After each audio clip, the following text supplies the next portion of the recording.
Dali pessoal, aqui quem fala é Eric Souza, diretamente do canal do HK. Deixe seu like, ative o sininho, se inscreva no meu canal. Siga minhas páginas no Twitter e no Instagram, que isso ajuda muito no crescimento do meu canal. Vencemos e convencemos na partida de hoje, jogamos muito bem aí contra a equipe do Cruzeiro, 2 a 1, né? 2 a 1 contra o Cruzeiro no Mineirão. E o time do Inter jogou muito bem dentro do Mineirão, contra um adversário difícil, fora de casa. Um adversário que queria muito a vitória.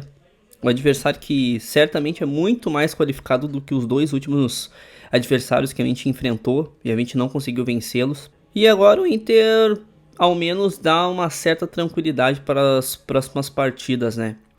Pelo menos na questão em relação à parte de baixo da tabela. O time do Inter tem agora uma partida contra o Fluminense dentro de casa. O Fluminense provavelmente bêbado pelo fato de ter ganho a Libertadores. Não sei nem se vem com o time titular pra cá. E a gente tem que continuar vencendo aí, pelo menos pra terminar o ano de forma digna. E quem sabe aí ficar pelo menos uma posição boa ali pra ganhar uma grana legal no Campeonato Brasileiro também, pois quanto maior a tua posição dentro do campeonato, mais dinheiro tu ganha. Isso é muito importante. Uma pena é que, por exemplo, o Fluminense não tá numa posição mais alta da tabela, né? Tipo, ali no G4, até mesmo no G6 ali para abrir mais uma vaga para a próxima Libertadores. E o São Paulo também não. Isso seria muito bom, até mesmo para abrir mais vagas para a próxima temporada na Copa Libertadores. Mas paciência, né, pessoal? Paciência, o Inter não fez por onde. Se nós tivéssemos vencido essas duas últimas partidas, o Inter estaria a 5 pontos do G6. Porra, 5 pontos do G6, faltando 6 rodadas, seria, não vou dizer tranquilo, mas seria bom, daria pra se classificar. E agora é isso, pessoal, é isso, é praticamente fim de temporada. Esperar agora vencer o Fluminense, né?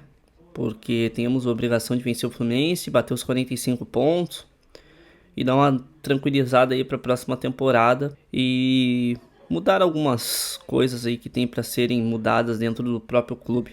Falando um pouco mais do jogo, o time do Inter assim fez uma partida mais defensiva, não foi tão afoito, não foi tão para cima. Hoje foi um time bem defensivo atrás, jogou no contra-ataque, no erro do adversário. Acho que o Wanderson foi o melhor em campo, disparado, foi o cara que fez o gol, foi o cara que fez as jogadas ali. Deu uma atenção maior ali junto ao Dalber, que, né, foi muito mal novamente, sem confiança, jogador que não tá conseguindo fazer bons jogos. E óbvio, né, tava mais de um ano parado, mais um ano sem jogar e não tava conseguindo ter confiança. E com isso, né, o Wanderson tem que voltar mais para ajudar ele. Mas ao menos não comprometeu, né? Ao menos não foi aquele jogador comprometedor que tinha sido em outros jogos, e isso já é alguma coisa, pelo menos, né, não foi comprometedor. Do meio pra frente ali o Alan Patrick sumido, o Maurício também jogou direitinho, principalmente no início do jogo, depois deu uma sumida. O Arangues também foi um pouco sumido, mas é aquela questão de sustentação de meio campo. O Johnny foi muito bem, eu acho que o Johnny foi muito bem. O Bustos também foi mais ou menos.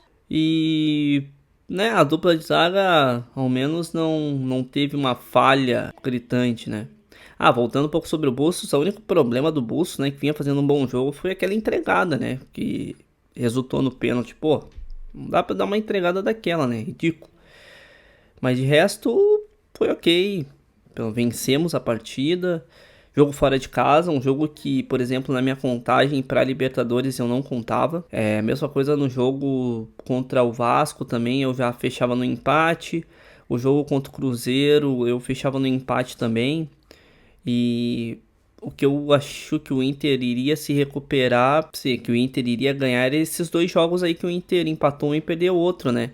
Então, dentro da minha contagem, na minha simulação, o Inter teria que agora ao menos vencer uma partida contra um Palmeiras da vida fora de casa e ganhar todos os outros jogos, né? Na realidade, falando assim, só contra o Palmeiras, na realidade nós temos 6 partidas a disputar ainda, e se quiser ir para Libertadores, dá, por incrível que pareça ainda dá, mas tem que vencer 6 jogos. Na temporada passada, o sexto colocado foi com 58 pontos. 58 pontos. O Inter ganhando todas essas partidas que tem a disputar, o Inter chegaria a 60 pontos. 60 pontos eu acho que o Inter consegue ir para a próxima Libertadores. Tem jogos aí de confronto direto, tem jogos difíceis para alguns times que estão ali no G6 e que são confrontos também diretos e tudo mais. Então dá para sonhar ainda.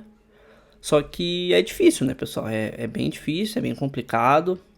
O time do Inter vai ter que se esforçar ao máximo, vai ter que, se quiser ir para Libertadores, né, o que eu acho bem improvável, né, vai ter que fazer um esforço colossal. Mas dá. A gente já teve 2 anos seguidos, ano retrasado e ano passado. Aliás, ano retrasado e ano passado não. 2020 e 2022 o Inter conseguiu fazer 11 e 12 vitórias seguidas. 6 vitórias seguidas, 7 vitórias seguidas na realidade não é algo surreal. É uma coisa que dá pra fazer. Só que vai depender muito da força de vontade dos jogadores, vai depender muito se alguns jogadores que saem do banco também começarem a resolver os problemas do Inter, pois o time do Inter, todo mundo sabe que tem um time bom. Eu gosto do Kudê, por mais de alguns erros que ele cometa, tipo, hoje tem gente que criticou ele, pois ele tirou novamente o Alan Patrick e o Arangues, mas os dois não estavam conseguindo contribuir em nada. Então ele fez o certo, até para preservar os dois para a próxima partida. Inclusive o Alan Patrick tentou fazer muita força para tomar um cartão amarelo, que seria o terceiro dele, e não jogar contra o Fluminense. Não que ele quisesse isso, tomar o terceiro amarelo por caráter ou qualquer coisa assim, mas sim porque ele já estava extremamente cansado, já estava extremamente exausto, e daqui a pouco mais tinha que acompanhar a lateral, e daí já chegava atrasado, daí já, em vez de pegar na bola, já pegava no cara, daqui a pouco mais o cara ia tomar o terceiro amarelo e daí a gente ia ficar prejudicado para a próxima partida, porque a gente depende muito dele. Ele é o nosso craque, ele é o cara que resolve os nossos jogos. E sem ele na próxima partida, por mais que o Fluminense pode jogar até com um time sub-10, o time do Inter perderia muito, né? Então, ainda bem que o Kudê tirou ele. E o Arangues também não tinha muitas condições de jogo, então, né, um cara que já tem 34 anos podendo se estourar. O problema mesmo do Inter é a questão do banco de reservas, né? Como todo mundo sabe, a direção do Inter pecou muito nisso. Nesses últimos anos, montando o time em cima do laço, fez tudo de errado. E por isso que nessa reta final de ano vai perder a eleição, pois não tem um elenco forte, não tem um investimento, não tem investidor forte para trazer grandes jogadores para montar uma grande equipe, um grande time. E acaba que a gente acaba ficando refém de alguns jogadores que não rendem. Por exemplo, entrou o Igor Gomes, que até rendeu legalzinho, jogou bem ali no lateral, salvou o Inter em algumas partes. Mas aí entrou o Romulo, que mais ou menos. Entrou o Pedro Henrique, que não contribui em mais nada, pode ir embora. Na minha opinião, próxima temporada o Inter tem que ir atrás de pontas. Na minha opinião, o Pedro Henrique pode ir para o São Paulo, pode ir para o Corinthians, pode ir para qualquer lugar. Não me importo. Entrou também o Gabriel, que também não fez nada com a bola, só defendeu, só recompõe. O Bruno Henrique também não fez lá grandes coisas, não chutou, não armou, só defendeu. Aliás, todo mundo que entrou na realidade só defendeu. E a gente tem que jogar com o Dauber na lateral esquerda, que sofreu muito ali, pois o Cruzeiro toda hora ia pra cima dele.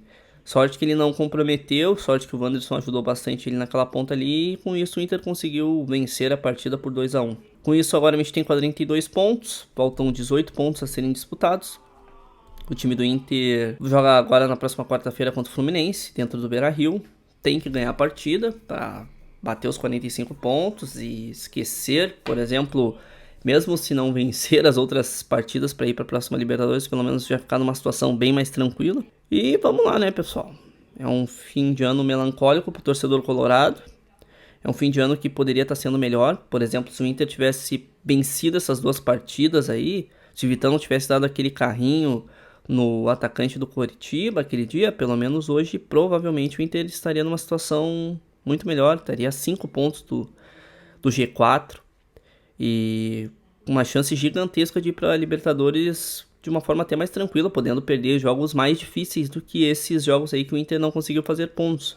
Por exemplo, o jogo contra o Bragantino é um jogo muito difícil, o jogo contra o Botafogo é um jogo difícil, mas pode ser que o Botafogo já seja campeão. Jogo contra o Cuiabá fora é difícil, jogo contra o Palmeiras principalmente, né? Daqui a pouco mais tu poderia perder pro Palmeiras fora de casa e mesmo assim teria uma vaga garantida lá, assegurada. Mas como não tudo, nem tudo é fácil pro Inter, né? O Inter gosta de se complicar com os pequenos e ir lá aprontar pros grandes, daqui a pouco mais pode acontecer da mesma forma. Então, vamos aí, né, pessoal? Vamos aí esperar para ver o que dá para fazer nas próximas partidas e torcer para que o Inter continue aí, pelo menos vencendo as partidas para nos manter na Série A na próxima temporada. E depois que ocorrer as eleições aí, quem for o candidato eleito, que faça contratações tops, que não espere o início da temporada para fazer contratações, que já feche contrato com o Kudê, pois eu gosto muito da forma que o Inter joga. Às vezes ele erra, mas ele melhorou muito de 2020 para cá. Eu acho que ele é o técnico correto para ficar no Inter nas próximas temporadas. E vamos lá, que ainda faltam 6 rodadas aí e a gente tem bastante ponto aí para disputar. Esse é o meu vídeo, pessoal. Se inscreva no meu canal, siga minhas páginas também no Twitter e no Instagram. Como você sabe também, essa página é patrocinada pela Foot Fanatics, até não falei no início do vídeo.